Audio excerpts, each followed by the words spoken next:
Rights was drawn upon by Thomas Jefferson for the opening paragraphs of the Declaration of Independence. It was widely copied by the other colonies and became the bias of the Bill of Rights. Written by George Mason, it was adopted by the Virginia Constitutional Convention on June 12, 1776. The Bill of Rights was a document representing our rights and freedoms. There are many positives that came from the Virginia rights, with some rights being the foundation of America. It truly proves that the Virginia rights have many pros. Virginia's Declaration of Rights has 16 sections. About a third of them are seen in the Bill of Rights we have today, those being the 1st, 8th, 10th, 12th, and the 16th sections of the Virginia rights. The first section says that all men are created equal, meaning equal rights for everybody. The 8th says that an accused criminal has rights in court that could help him, like calling a witness to the stand and getting informed of what crime they committed. The 10th talks about the need for a warrant, and government can't search your stuff without a valid reason or signed document. The 11th talked about your rights in courts, or your only rights in courts at the time. This only rule is trial by jury. This means that you have the right to a jury in court. This could increasingly help the accused of being proved innocent. The 12th talks about the freedom of press, meaning you can write about many things.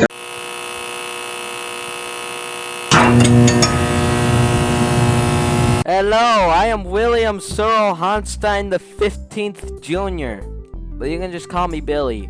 I'm here to talk about the cons that the Virginia Declaration of Rights has. The Virginia Declaration of Rights was written by George Mason and is the first paragraph of the Declaration of Independence. Will was not able to recite the 16 sections of the Virginia Declaration of Rights. So if you can't understand what I'm saying, too bad.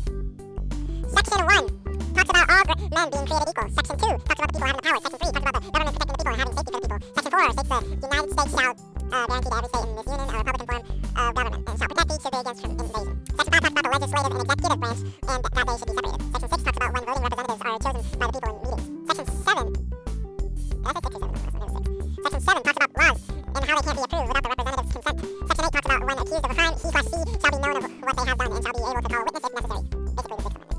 Section 9 talks about the bail of a criminal and that it shall not be too harsh and should be reasonable. Section 10 talks about the right that the government can't search your house or belongings with a warrant or reasonable suspicion. Section 11 talks about the civil court trials and trials by jury. Section 12 talks about just about the freedom of press and how no one can take that away and how it does have its limits. Section 13 talks about the military and how it should be controlled by civil power. Basically the people stuff on what the military should do. Section 14 tells us that we have the right to uniform the government, which means that we have the right to make sure that rights are kept upon every state and shall never be broken.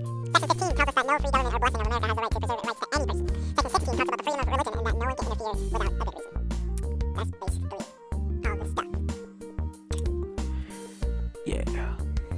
The Virginia Declarations of Rights is a great document.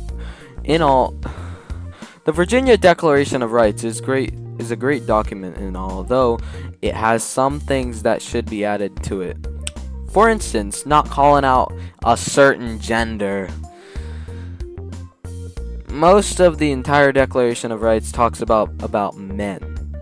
It doesn't really make sense to me.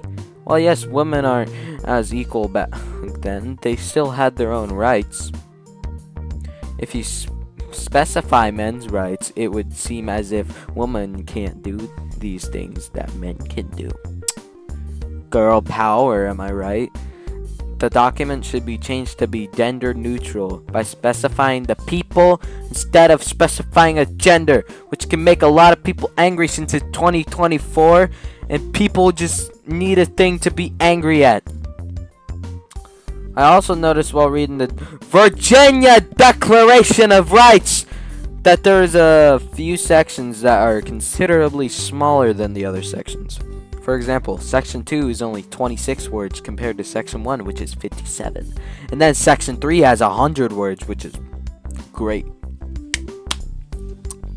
Claps to you, Section 3, for it being the biggest section in the entire Virginia Declaration of Rights. Though there are a few sections that had to be a little crybaby and not grow to be like Section 3. Section 9 with 18 words. 119 characters. Doesn't help, by the way, Section 9. Having fewer words means that there is less to explain, which a hard time understanding sections like 4, 14, and 15, because I honestly didn't understand a lot of them. I had to look it up and stuff to see what it actually meant. Honestly, the Virginia Declaration of Rights kind of reminds me of the Ten Commandments, given a lot of the sections are basically amendments in the Bill of Rights, which is kind of inspired by the Ten Commandments, which we don't talk about because we're supposed to be talking about the Virginia Declaration of Rights and its cons.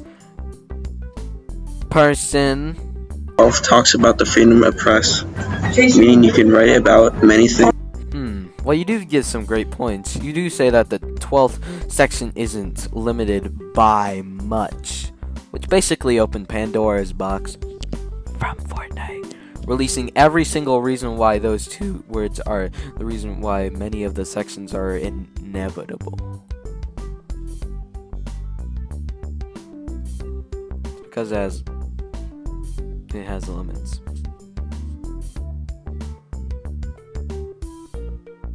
What did you think I was gonna rap about it or something? If the section is limited, then that really isn't much fun at all. Not at all.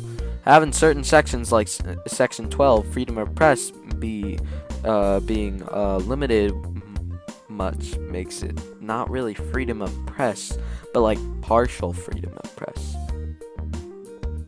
Man, this kind of shows you that nothing is free. Though, there is this game called Fort. This is the end of the pros vs cons about the Virginia Declaration of Rights debate video in this certain class called, I think, Law Studies in the school Southwest Middle School Broncos. Yeah! Make sure to comment down below, tell us who you think won the debate. If you didn't hear me because of the music, too bad, so sad. Also, make sure to like the video, subscribe. Please. See you later.